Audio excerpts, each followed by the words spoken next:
me like, no, it doesn't record. I know this Well, for a now fact. we're recording, so now we really are recording. All right. Hey, welcome to Rising Up Recovery.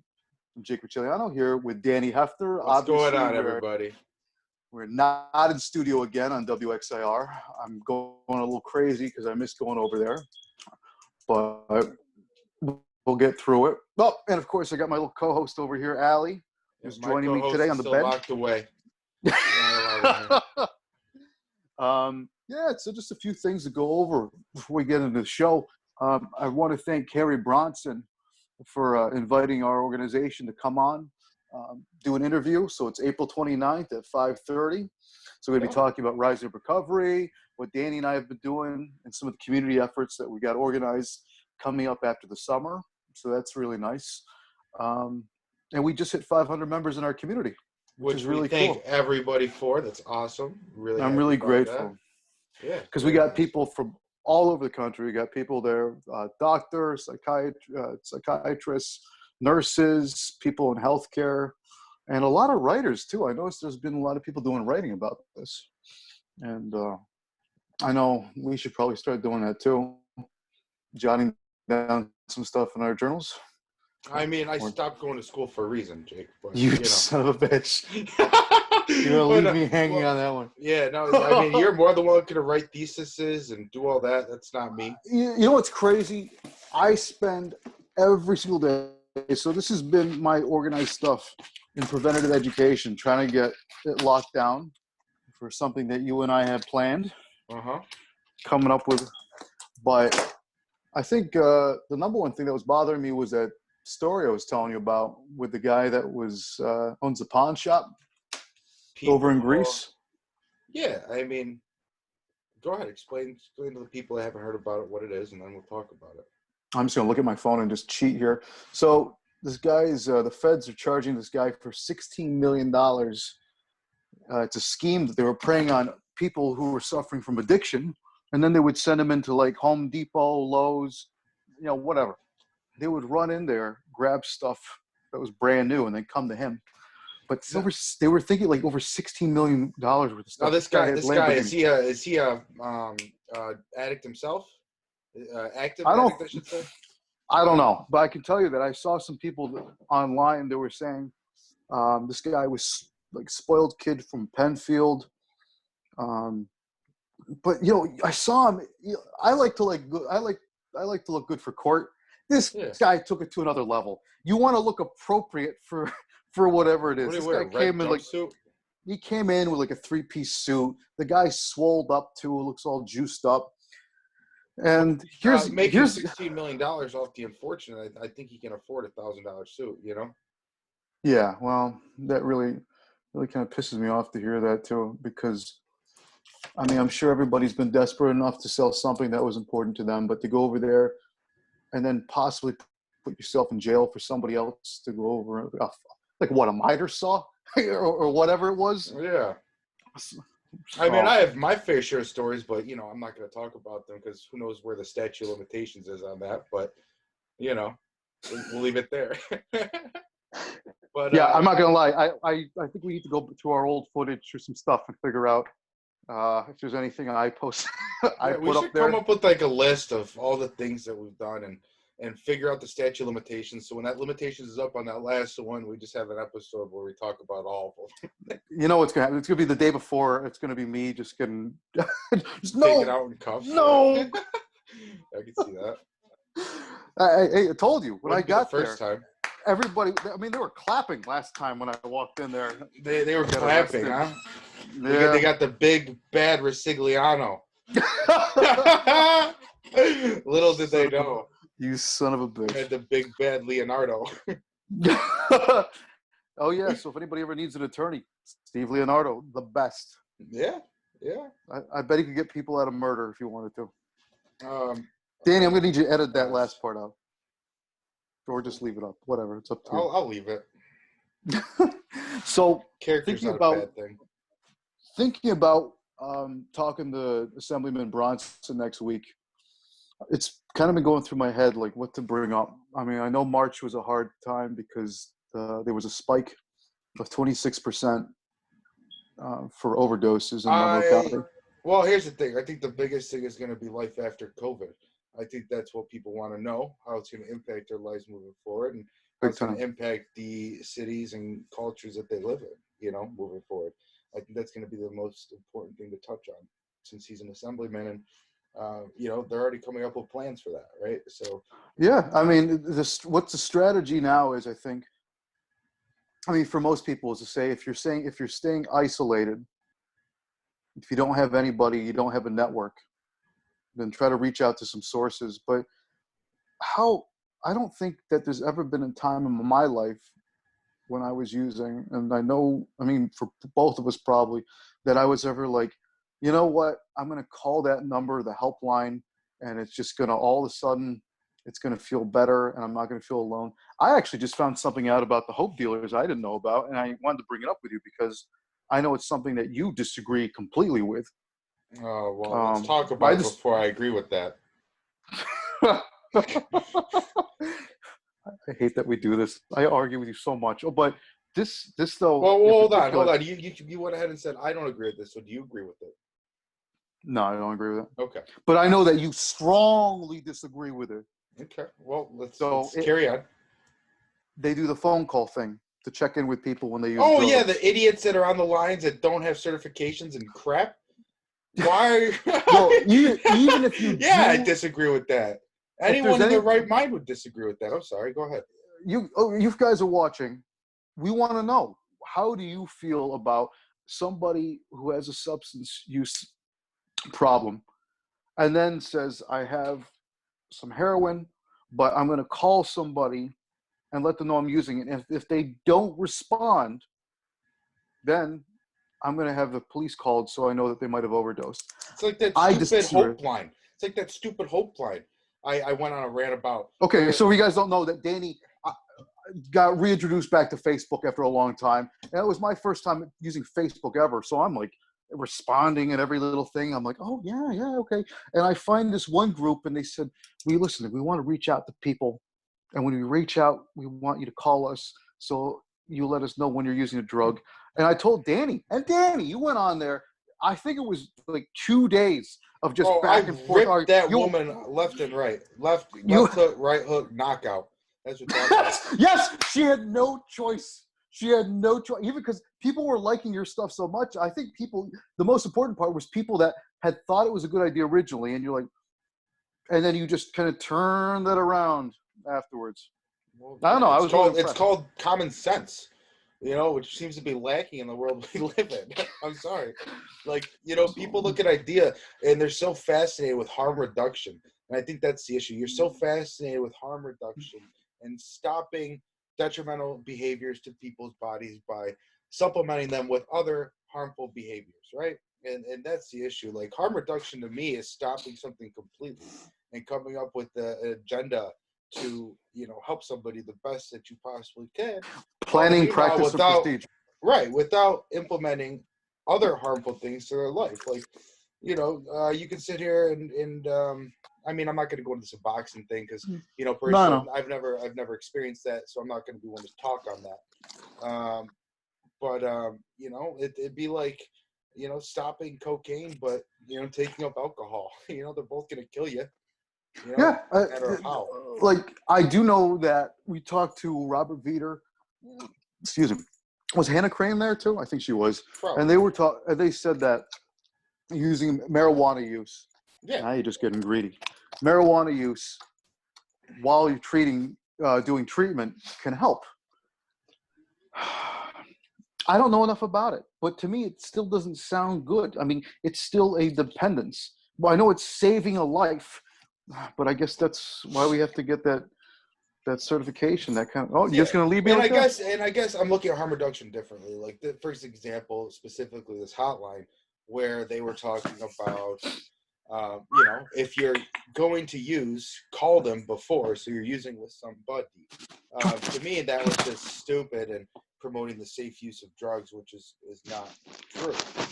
I will go ahead and say, you talk about the legalization of marijuana all the time, and you wouldn't strongly believe in that if you didn't think that it could help somebody with an addiction. right? I So if I we're have talking about, whoa. I don't have it because of an addiction. I only do it because of the economical sense it would make. And here's something else. Um, when I was researching about high schools or programs that were doing uh, potentially helping out with substance abuse for teens, one of the things I came across was a drug dealer who had land, a lot of land, and it was trafficking, distribution over state lines. A lot of the same charges that I received, but the Mhm. problem was, he said instead of having to do a big amount of time, what they did is they used that money from the trafficker, $50,000, to work into a program for preventive education. That's a great idea. Like that's where I'm looking at. I don't feel like I don't think it's so much has to do with like saving people's lives or taking marijuana off the streets because it's dangerous or a gateway drug. I don't think I've ever seen that. If anything, I told you I was a bouncer down in St. Louis, and I would rather have 100 people high than 100 people drunk to look after in a night. well, yeah, of course. You know, it's Um, just way more dangerous. well, I agree with you, and personally, I don't see any wrong in the legalization of marijuana, and I do think someone that's high is a lot less harmful than someone that's drunk too. So I would agree with you on those facets. But I don't Yeah, know. I listen. think that as far as the industry goes in general, though, it's just about research and development, right? Which there's not enough people doing it. I think Robert Viter brought up the fact that it's not technically legal here, so they're not able to do studies. But there's definitely ways around that. Like, there's studies on illegal things all the time. Just to see if there is a purpose for whatever I maybe don't they're even know if I testing. can agree with that. I mean, I I'm actually would pretty sure. disagree with that statement completely. I think he was wrong. Yeah, Um, I'm no. I mean, I'm pretty sure they did tests on this stuff yeah, I do too. before. Yeah, I do too, and I think he was wrong in saying that. But I mean, is there going to be benefits to it? Absolutely. I mean, there's a reason why marijuana has been medically introduced to over half the states now at this point. I believe it is, and legalized completely, and over. It's very, very strict. Like even in New Jersey or here in New York, it's still very difficult to Well, yeah, even be able to have that. And then if you want to expand on it, it still takes years to process it. well, yeah, and I'm not. So, Yeah, I agree, but no, but but you're right. right, and there's a reason that's happening now. I made a post about the legalization and microdosing psychedelic mushrooms in Denver or in Colorado. I believe it Hmm. originated in Denver. I could be wrong, but Yeah, they're going to make it into some sort of tea that you could have it added well, to it. that was just an like an advertiser. Those were people trying to, I think, influence a new market with something that it's new, right? So they're trying to persuade people to say, "Hey, this is a good thing," kind of deal. And I don't think they did the research, but they were trying to just sway it in a positive manner. When they're not talking about the actual facts. If you do a little digger deeping or a little bit of deeper digging, you would Hmm. see that there has been, more and more research being done into it, how it can affect, mental disorders and people with, some post-traumatic disorders and stuff like that. I've never But, done it. I've never done heroin either. But well, little, well, listen, I mean, little I toot. told But you I've never done shrooms. I've never done those. I guess I'm saying like I I was don't have much of a disgusted by perspective. them, but I don't have much of a perspective, but about right. it. So Well, I mean, you figure your brain is just a whole chemical fucking compound going on, right? mhm. You got your serotonin, you got all these different dopamine levels and all that, and you look at it like if the proper dosage was put in, could it like Excuse me. impact your brain to possibly forget things or give you a sense of euphoria? Just small amounts. I'm sure it could. I I'm sure feel there's ways to manipulate your brain to. I I mean, feel like the effects of it. I think so much use of cocaine and alcohol has definitely gone yeah. over and fucking just debilitated me for my speaking skills in particular. There was times I could go at length and have a good time. Now I'm actually feeling like my brain's almost dried out in a way. You know what I mean? Like it's almost feeling like it's tired out from exhausted from all the drugs I had done. Well, yeah, I would. I mean, I would agree, right? I You mean, mother. I would agree, But I mean, I don't know. I hope the coronavirus breaks into your house and beats you to death. I hope it just is true. So I'm young. I think I'm okay. You know, it doesn't affect me as a young person, but you as an old person, I'd be careful. Your father time. Father time Well, hasn't caught up yet. Do gingers count as people? I don't know. I gotta look that up. I don't know. Do Mexicans? I mean, apparently not. I actually saw something with this. Oh, that's the other thing. The COVID-19 with these checks coming out, $500. People who had a spouse that was an immigrant, like from Mexico, I heard that they actually can't receive the payment. I'm sorry, what? So let's say you got married to a nice Mexican girl, Danny. You settled down, the two of you. I like them. Yeah. I know. Yeah. Bam.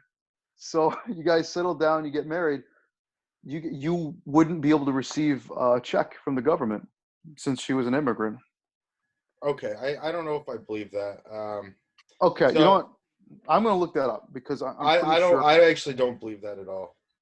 I would say that if she is a current immigrant and doesn't have U.S. citizenship, then she would not be eligible to get it. But there's no reason a U.S. citizen wouldn't. Stimulus check with immigrant spouse. So how you been doing, man? Like I know we only touch base a couple times a week, but how you been feeling? I've been lazy. I play every time. Well, what else can you do? I mean, you go out for a walk. What do you do? Walk with Allie. Work out. I have nowhere to go to work out. You've been to jail. You know what it's like. Yeah, I'm gonna put a freaking crowbar up on my door so it can break when my ass is hanging off of it. Are you kidding me? I mean, what is this? No, it'd be funny that happens and you died, and the coronavirus didn't get you, but just falling on your ass did. All right, but that's one of the other things we talked about. If you get that check, can you imagine us if we had both gotten the check at the same time during this quarantine? Dude, it would have been, while we were still using, it would have been awful. Yeah, I could imagine that. It would have been an amazing 6 hours because I think you and I probably could have spent that much in a day. More. Oh yeah. That's sad. Isn't That's it? so nuts. That's not. I'm happy though. It makes me feel better about things now. Yeah. So what about life after quarantine? What are you going to be doing differently? Dude, I think that's a question mark for everybody. I don't know. LA Times. Yeah. So if anybody wanted to look, so U.S. citizens won't get coronavirus stimulus checks because their spouses are immigrants. But no, time out. Immigrants. So yeah, you gotta read the fine lines into that because that I am. They offers. So what happens is it says it's okay. Fundamentally unfair, says Randall Emery, president of American Families United, a nonprofit that advocates for U.S. citizens married to immigrants. So yeah, if you are married to an immigrant, you won't receive one. Well, that's fucked up. Yeah, right. Yes. Don't worry about it, Allie. Oh, I was gonna say, I want to do a thank you to West Main Jewelry for $200. We won on Instagram, so we got an extra $200. Beautiful. Yeah, not bad. Put to good use. Yeah. That's what we do. You already know what I want. Listen, everybody out there, I've been wanting to get like custom art done for Rising Up Recovery. I want the tent. That's what I want. I want the tent. Daddy, you're breaking up. Good. I'll break you. So I want to go in on May 1st to WXIR. I want to get people in again. Oh, and we also have our first guest too that wants to come on. Is this the Miguel Penny? What was his name? Miguel Penny? No. This is you remember Amber? Oh yeah. Amber Draper. She's coming back on, and like, here's somebody who is a mother in recovery works her ass off, and then puts in the time. She's doing the boxing, she's doing the weightlifting, she's doing the whole bit. So, but for me, out of this quarantine, I think it's going to be a lot more. I think my life is regimented almost like jail, to be honest with you. Yeah, dude. I mean, listen, my life after this is kind of. I mean, it depends on what happens with my job, what I have to do for that. You know, I mean, I don't know. I couldn't tell you right now. I mean, I had my gym membership. I had it for about 2 weeks before Right. the whole thing happened and they closed. Right. So I mean, I don't know. I gotta play it by ear when it's all over. Okay. Yeah, because that kind of mindset. I mean, it's just funny. Like, You also have to look at. You don't know how society's going to take it, so everything plays a role into how you should, go back into society yourself. I don't think you can. I mean, me personally, I think it's short-sighted to go in with like an absolute plan. This is what I got to do because you don't know how it's going to be like. You know how many businesses are going to be closed. You don't know how many. Well, I think for myself though, the only thing that would change is going to the gym. I mean, that's really it. And honestly, because those assholes, yeah, you shouldn't go to their gym. Those JCC. So over, I'm going to throw the name out there. Okay. I love so many people. You know, I know we both know people who work over there. Oh yeah. We both. Okay, but imagine going over and you look into your account. Businesses are closed, by the way, Danny. So the businesses are closed, and I look at the account. Boom, gone. Okay, so it's this expense because I get the Primo package for the sauna. You know, the jacuzzi, yeah, all that stuff. The lounge for us, for the business area, and they still took money out even though they're closed. And then they said, "Oh, we're taking that money and we're going to distribute it to people." Okay, if they're on unemployment, they're going to be getting stuff anyways. I mean, what are you getting out of that deal, right? Are nothing. They coming to your house and giving you a massage, or what are they doing? Listen, I think I might demand that they do that. Like, I want, God damn, I want somebody over here. It'd be worth it. You know, maybe you should pull their finger a little bit. I'll tell you what. I'll mention it in my hate rant. Good. But here's how I want people to feel. Imagine that your gym closed and they just charge you money. And I don't pay a regular amount. It's like over $100 for this. Imagine that they charged you, and then afterwards they're like, "Oh, we just gave it to other people."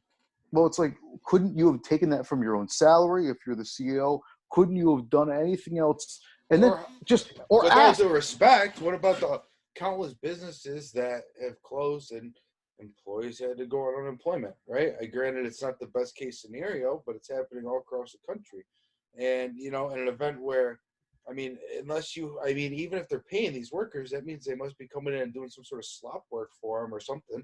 They're not just paying these people off the clocks. I guarantee that. But, so what's the deal? I don't know. But it certainly made me think, because one of the biggest things for my recovery, my life has always been centered around the gym. I mean, fuck, when I was using, I was still hitting the gym. I'd be like, yeah. Wow. And I'd be sitting there watching. Yeah. I know you would. I'm not doing that. No. You'd be like, I remember you. You'd be like, good for him. Good for him. Yeah. Yeah, but that's a big part of my recovery, going to the gym. But knowing that I got to go to a place where they took the money. Here's the thing. If they had asked and said, no, it wouldn't have been any difference. Don't even go there. You would not have made any difference if they asked you, been like, you know what? Oh, I wouldn't have paid. Okay, there you go. I would have not lost my shit. Okay, thank you. You're welcome, because I know that's where you're going. Yeah, make it all civil baloney. Well, it's not like I was going to be like, I would have picked them up from work myself. Yeah, I'm sure, just like you did with the Bunny Man.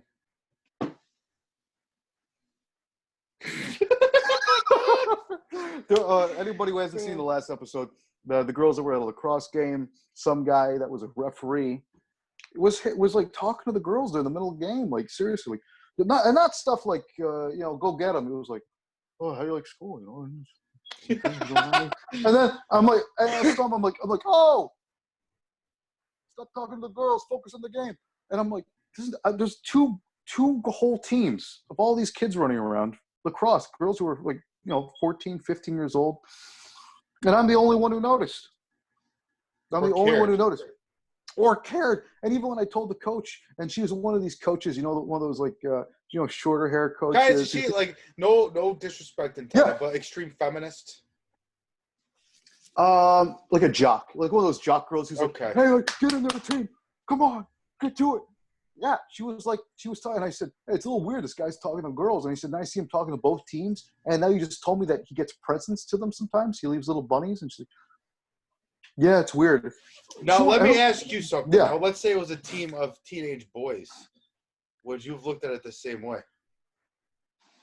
Yeah, probably. I just don't. I think it's just because it just bothers me so much because it's. And the other thing is, I keep thinking, I'm like, here's where the biggest accountability comes through. And I wonder if you agree with me. We teach these girls, we teach kids, boys, girls, whatever. We teach them to go over there and watch out for certain things, stranger danger. We see that girls are told to be careful. Me Too movement.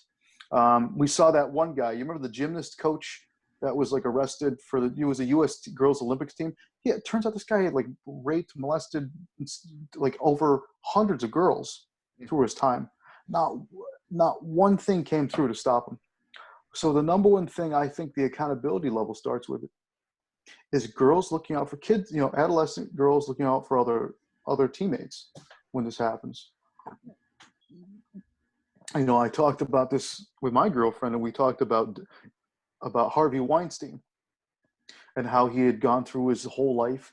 It was like 20 years or something, even more so, groping, assaulting women.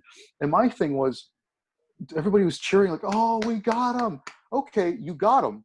But there was the fact that women still did it. It's not like he held them down or anything and enforced it. There was women that said, I would like to pursue my career by doing something to benefit him. If one of them hadn't done it, none of his plan would have worked. Well, yeah, that's true. Yeah. If one person had said, no, that's gross. In fact, I'm going to tell people what you did, and that was it, he would never have had a campaign or conquest to do that to women. So the number one thing I think that should happen in a mindset for a young woman is, no, there is nothing. There is no way I will ever benefit from monetary gain. These girls weren't starving on the streets, and Harvey Weinstein was like, oh, come here, baby, I'll save you. But you got to do that. No, he didn't do that. He was like, these are girls who were like, I really want to look cool. I really want to be a Versace bag. I want to be famous. And then did stuff. I mean, that's as far as I can tell. I'm trying to figure out the point here. My point is to have the accountability should start when they're young women. It shouldn't. There's nothing about the Me Too movement. Well, with all due respect, though, it has to do with how you raise women too. I mean, young girls and stuff like that. Yeah, but the accountability for girls. I told you the girls didn't interact. But the girls didn't tell me anything happened when that guy was like trying to talk to them over at the because they didn't see anything wrong with it, right? But here's the thing: accountability. It didn't go past their mindset. It just stopped. It should have been, all those friends that I TikTok with, Snapchat, text, FaceTime, play video games on Xbox. I should have actually spent some time thinking about if they were in danger and stopping somebody like this from doing it instead of just focusing on myself. So I'm guessing what I'm saying is less selfish adolescents who have an accountability for other people. It stops right there. If the parents go over, yeah, you're right. If the parents say, don't ever take anything from anyone if you have to sacrifice some of your innocence for it, that should be just a clear thing right across the board. Mm-hmm. It should. It takes the power. It takes the power away. Going over there and seeing Harvey Weinstein go through the whole trial, great, fine. But don't take away justice. The real conversation should be. Well, how about this conversation though? I mean, where is it that society has gone wrong with that? The implementation, right? Because, I mean, women are objectified on every single day, right? So they know there's value in what they have to men.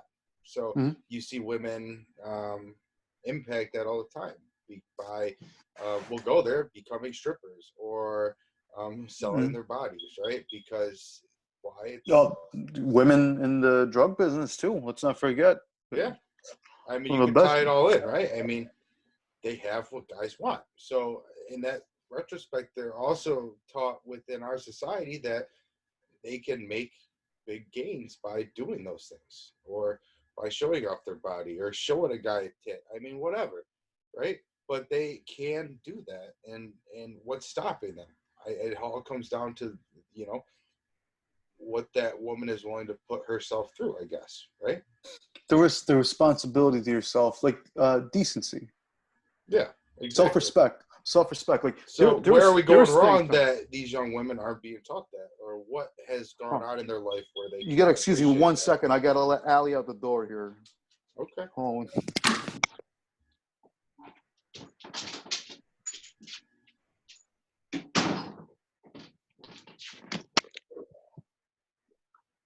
Just like that. That's why you don't bring your co-host. I hope she left and she's on her way to kill you right now. I hope so too. I got a bone for her. You piece of shit. So, if there's anything I can take away from this, is it's probably the same way we look at drugs with kids. I was reading a study. It said that 73% of kids had tried alcohol, but in their time during high school. That's a lot. I mean, I don't know how old you were when you tried alcohol. I was young. I was like 12 when I tried alcohol for the first time. My heavy use started probably around 14. Sorry. No, go ahead. Oh no, I was just gonna say I was 15, and it was a holiday, and we split a can of Coors Light between me and Nick. You know Nick, and yeah, we split a beer, and then we crushed the can, and I kept it in my safe, and I had that damn can of beer for close to like 7 years before some asshole stole my safe. Oh, that went with it. I always kept my first can of beer, and that was a nice little. It deserved to be put in a plaque. And like it was a Coors Light. It was a Coors Light, yeah. Because that's all David drank because he was cheap. I remember there was first time it was me, Skylar Jagodowski, Remy Hafner, and Tim Williams. And I remember we was hanging out and we had a bottle of Bacardi. That was the first thing I got actually drunk on was goddamn Bacardi Gold. I won't drink it again because of that. Anyways. I remember we drank it and we walked down to Tops Plaza in Panorama, and I tried jumping over a shopping cart, and I just barely made it over the top. And then I remember this other kid, Tim, tried jumping over it and cut part of his nipple off. What an idiot! Oh God, that was the best. This is the same kid. It was over Terminator 3 or something, and so he didn't want to get up there in the middle of the movie. So he had this glass, he had this cup, and he's like, okay, shoot, I have to piss. So he pees in the cup. Well, of course, all that's well and good, but we're in the movie theater, and all of a sudden, everybody's getting up like, oh, what a movie! And he stands up and forgot that he had a cup of piss and knocked it over. And I remember this woman ahead of us picked up her purse. It's like, oh my God! Oh my God! Her purse just pissed everywhere. Oh no! That's awful. We're getting so off topic. But whatever. Okay. It's okay. This is not a show sanctioned by WXIR, so it's okay. I think I invited Rashida to the group, and I think she's regretting it if she watches this. Oh yeah. Well, I think we put some good content out though. Things that other people are scared to talk about. In retrospect. All right. No, you're right. I feel like quarantine has got definitely. I haven't felt any moment where I really felt like I needed to use cocaine. Have I felt like there was a point that I needed to drink?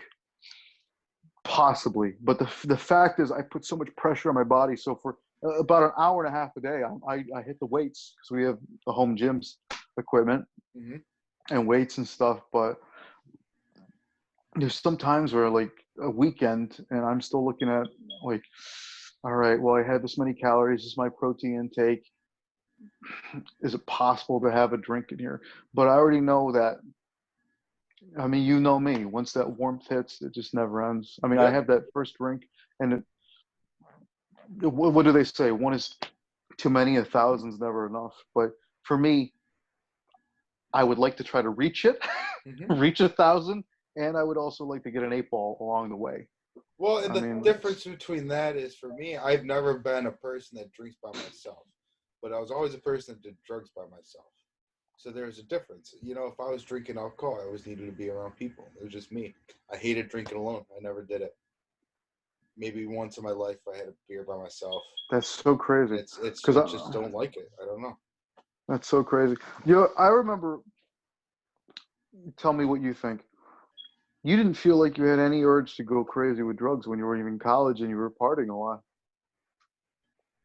No, nope. I was distracted by other things.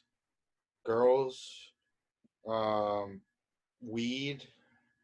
Well, if you count weed, I smoked weed every day, but you know that's different. I think. Did you really? Well, because of my roommates, yeah, they all were freaking potheads. So we were sitting and I would wake up and yeah, I smoked the bowl, you know, and it used to be nice in class. I used to be able, don't give me the freaking hand thing right now. I'm just shocked. I'd roll little joints, you know, and smoke those before I went to classes. I can't I picture you probably rolling a joint. I oh can't I was picture really good your at it. fucking little hands. My little hands, yeah, these are freaking little. Um, Yeah, no, I did, and yeah, it was cool. It was good, and we used to play video games all day, and we'd smoke weed, and weed just enhanced video games. You could just sit there and zone and be like, "All right, I'm gonna fuck this guy up." Yeah, fuck yeah, you know. And then I mean, occasionally we'd get like the really cool drugs, you know, things like sass or maybe a little acid or something, just to like trip out a little bit. We'd do that, but it wasn't often. Maybe 2 times in a semester. Would that ever happen? Jesus. I had no idea it was like that. I just thought that was, I literally just thought the world shut down until I No, came out there. no. I only did cocaine in Brockport one time ever, actually. Well, I've got a really good feeling about this generation in a little way, in a little bit. The ones that are in school right now. My generation, you know that we both hate our generation. I hate them with a passion. Fucking millennials. Yeah, they're the worst. The worst. The worst. Entitled. They think that. Well, okay. So I was talking to one idiot the other day, which this is kind of true, but they're talking about how our generation is stuck with the absolute worst situations ever because of the past generations and all this, right? The way I look at it is this: if our generation existed in the 1940s, we'd be under Nazi rule right now. I mean, these guys were hardened, the kind of guys, 18 blue years old. collar You got guys. guys that knew Okay. what work was, knew what a dollar was. My old boss, Charlie Marnotti, the Iron Workers Union. He was 17. He signed up to go over to Vietnam because he didn't want to leave his friends out there. He thought it was a privilege to serve in the Marines, even a dangerous area, because he had a connection to his guys in his neighborhood. Mhm. Like, if you asked anybody right now, like, we need you to die for your country. I'm not. It's because people are gonna hate me for this, but I'm gonna say people are more likely to kill themselves before they even would touch a foot on whatever soil of another country before anything else. Well, it's a whole entitlement thing, though, right? Like, why should I have to do what they want? They don't. Me to No do? one knows what suffering is. Nobody has an understanding of the penal system. I think, Well, I mean, we could argue that people in the 40s didn't know what suffering was either. I mean, if you lived a decent life, your life was a lot easier then than it is today. In all fairness, it is. We deal. But was it? But was it though? I mean, because here's the thing: you got people that lived through World War One. Okay, too. look at it like this. Like, look at quarantine currently, right? I'm living the easiest life I've ever lived in a long time because, number one, unemployment. I can't go back to work because it's, it is in that industry where I can't go back. And all you have to do is associate with family. And, I mean, this is simple for me.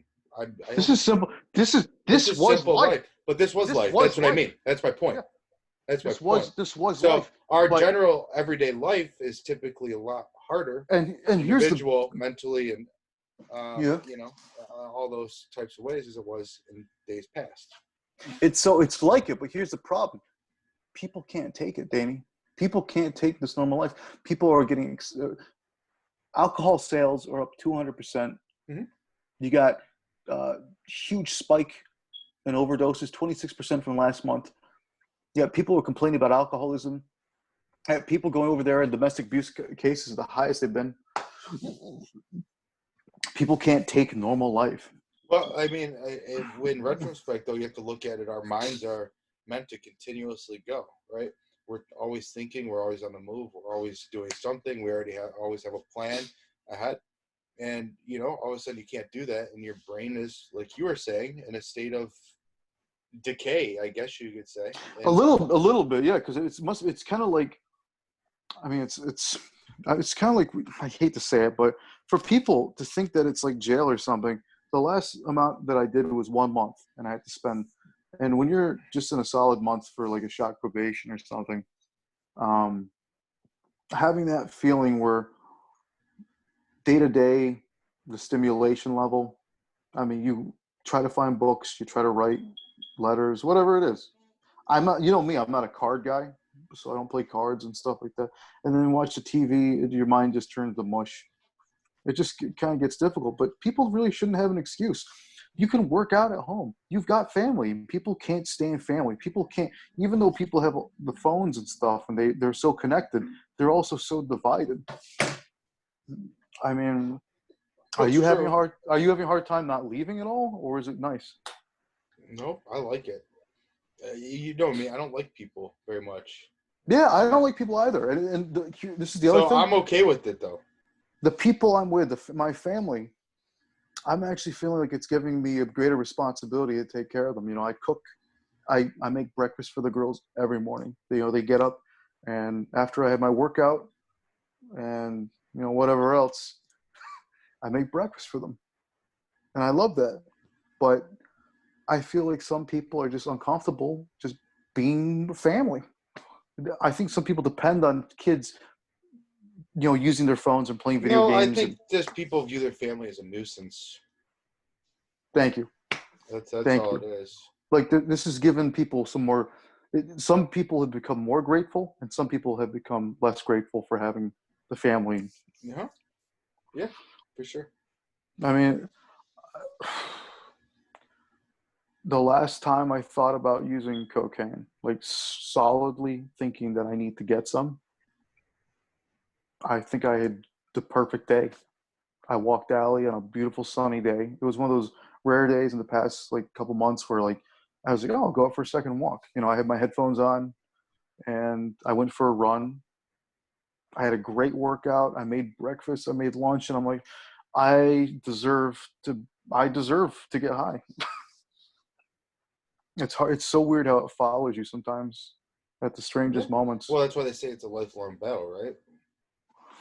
Yeah. I mean, no matter what, your highest times were when you were doing blow all the time. So my best time. Yeah, well, it's natural for you to have a good time, and then automatically your brain correlates that with the drug. It's the success addiction, right? I mean, yeah. Yeah. When was the last time you had a big craving? I don't know. Mine was about. If I'm at home, I mean, it hasn't been for a while, I'd say.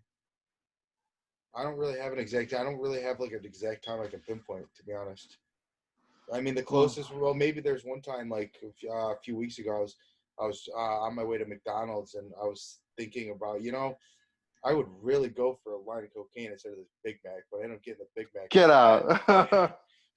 I mean, I wasn't driving, so that helped, but it is. By the way, this guy over here was the only guy that we could go over there, and I'd be like, we might have chopped to yeah, I know. In fact, I know it's for a fact. It was after 3 grams that we did. Just smoking Primos, the whole deal, driving around, and a lot of drinking. And you were like, I'm hungry. Danny, it's 3 o'clock in the morning, man. I my heart was still and we've got half a gram left. Maybe we should just kind of settle down. All right, okay, we can do that. But I'm hungry. And we had to pull over to a McDonald's in the city to get well, what about the gas station food I'd stop and get, to eat? My God. I'd be sitting there munching, and you're just worried about your next line, and I'm sitting there eating a fucking cheesesteak. It's true. Well, you know what's funny? I told my boss that, and she died laughing. My boss at work, I was talking to her about that. You know, we got a pretty good relationship, and she was sitting there. She's like, she goes, I know a little bit about you. I mean, I see your videos and all that you post. I'm like, yeah, you don't though. I go, listen to this. You So I told her because she was talking about how she used to do cocaine and all this other stuff, and I was telling her, I was like, well, you know what's funny? I go, I used to be the only guy in my group of friends that everyone else would be geeking out on fucking cocaine. I'm sitting there thinking about my next burger. She just died laughing. But, listen, that sounds like it should be a good commercial. Like, burger's so good, even when you geek out, you're still gonna want one. for what? Legalized cocaine? Legalized coke. Even the best, you could still eat food. Like, I don't know how you do that. I don't know, but it would be funny to watch a test. If there's anyone to come up with marketing schemes for it, it'd be me. But I'm just imagining you're like, I still don't want a burger. Keep going. Keep giving me more until I want some. Yeah. So I'm thinking on May 1st,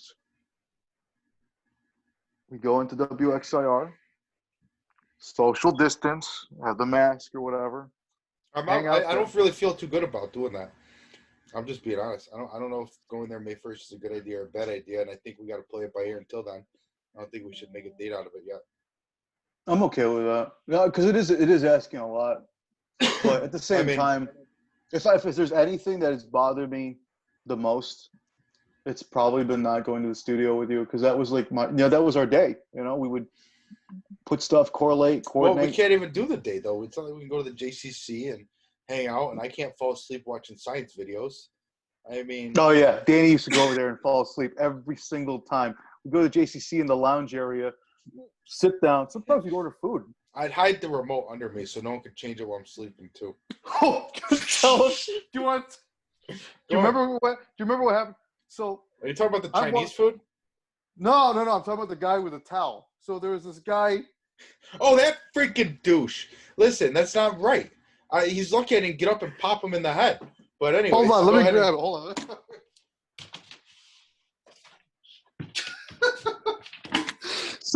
So I go over and I'm trying to talk to Danny. We're worrying about rising up recovery. We're looking stuff up that's really important.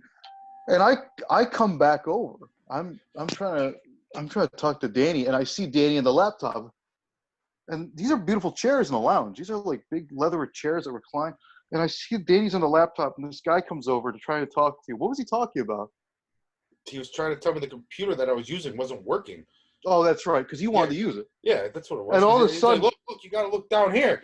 And I'm like, listen, I know what I'm doing. It's working. I go, whatever was happening when you were on this, it's not happening now. So he walks over with a towel, like, wrapped around him.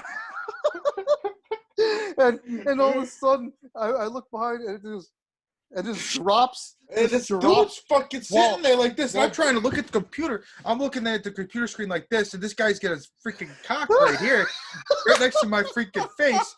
And I'm like, dude, what did I say? What did I tell him?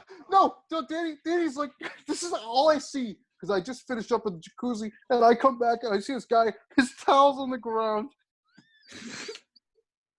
Danny's like, dude, I'm telling you, it's fine. And the guy's like, so right. Yeah, and then I told him, like, listen, you gotta go, you gotta get away from me. I go, you I gotta don't care. get away. Danny, get the fuck Danny away from me. lost it, but it was worth it. God, I mean, listen, they do sit. I mean, what prompted you, number one, to drop your towel, and number two, think it's okay to stand there with your towel dropped in my fucking face? No, like, not okay. I'm not saying, like, if he had been more. I mean, I was laughing at him. I was laughing at him, though, too. But it was also. I mean, I was sitting there. I was dying laughing while trying to tell this guy to get the fuck away from me. It was also the fact that this guy was like, you know, Benjamin Button over there. Benjamin Button in the reverse. He wasn't getting baby dick over there. Well, would have made a big difference if he was just like in front of you. No, honestly, I didn't get a good look. I wasn't paying attention to his fucking junk in my face. It's not like I'm like, oh, junk, and let me just look at it and stare at it. No, It was more just like, I'm going to focus on my computer. This guy doesn't get his freaking junk out of my face. I'm going to stand up. Oh God. Oh boy. I guess the next big thing for you and I mean, we'll talk about it a little bit. I mean, it's not him. Is the number one thing we've always wanted to do, I mean, from day one, was help people that like actually were in a hard position like us in criminal justice, who got stuck in the system with something. I mean, I remember when we got arrested. I mean, if there had been some sort of intervention process where somebody talked to us, No, I don't think we would have changed. I would have. You would have. You wouldn't have changed, but I would have changed. I don't believe you for a second. No, I'm serious. I would have changed, but I think you would have. I would have tried to stop you from your ways and try to steer you in the right direction. Yeah. Okay. I think that's the reverse. Anyways, continue. Anyways, but I think that's going to be our next step. Trying to help out those adolescents, those kids who were in that situation that we were, because we know better. I mean, I remember how to put the fear of God in some kid. Oh yeah. When It all takes is a screwdriver. Oh, you remember? Hey, this is a long time ago, but I remember this kid was bad mouthing us. We had just taken a big score on some stuff, and I remember I told Danny and this other guy, I said, "Why don't you turn around?" And I just took the screwdriver up to this kid. To this kid's balls. We really should check on the statute of limitations for some of this stuff. Yeah, I mean, yeah. You didn't stick him, so I mean, you're okay. He's dead too, anyways. Oh, really? See, that I didn't know.